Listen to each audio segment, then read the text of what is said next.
Hi everybody, I'm Nicola Wiggins and this is Sana. And Sana has very kindly agreed to do a reading fluency assessment with me. She's already done one this year, but she's going to do another one with us now.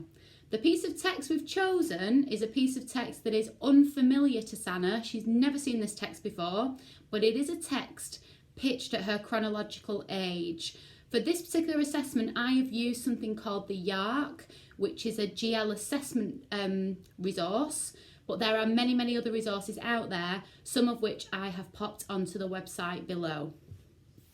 Early shoes similar to sandals might have been created using bark, large leaves and grass, skillfully tied on with vines or reeds. Animal skins may have been cut and hole-punched, laced with leather, strips and a drawstring strap, and drawn up to produce shoes that enclosed and protected the feet. Sandals worn by Roman soldiers had a crisscrossed lattice and heavily nailed sole. They were ideal for the grueling marches when conquering European territories.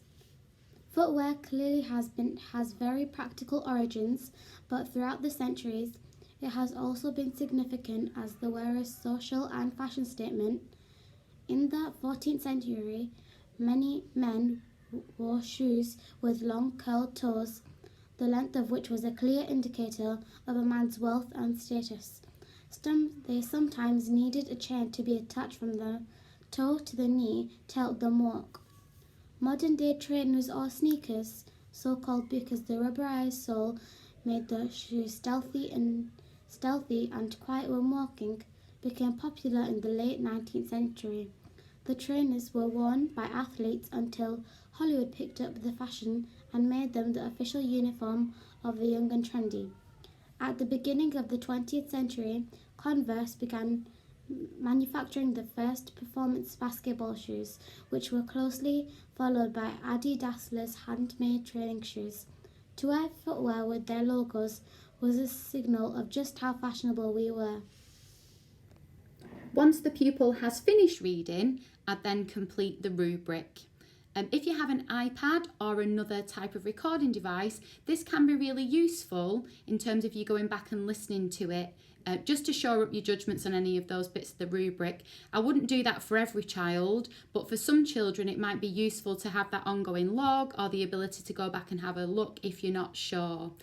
I use the iPad and the rubric to work alongside Sana, who's a very mature Year 6 pupil, and we worked through the rubric together and she was able to identify her own strengths and her own areas for development. We were able to pick up points around her expression. She sometimes lost her expression and at times she paused midway through sentences, which had an impact on her smoothness. When we've analysed this and we looked at the text together, we could see that much of that was caused by multi-clausal sentences that were contained within the text, as it was a challenging Year 6 text. We've then discussed next steps for Sana, a bit to gain more experience of reading text containing these multi-clausal sentences. Approaches that we might decide to use would be modelling reading, surveying the text, or echo reading. These strategies can be found on the Quality First teaching section of the website.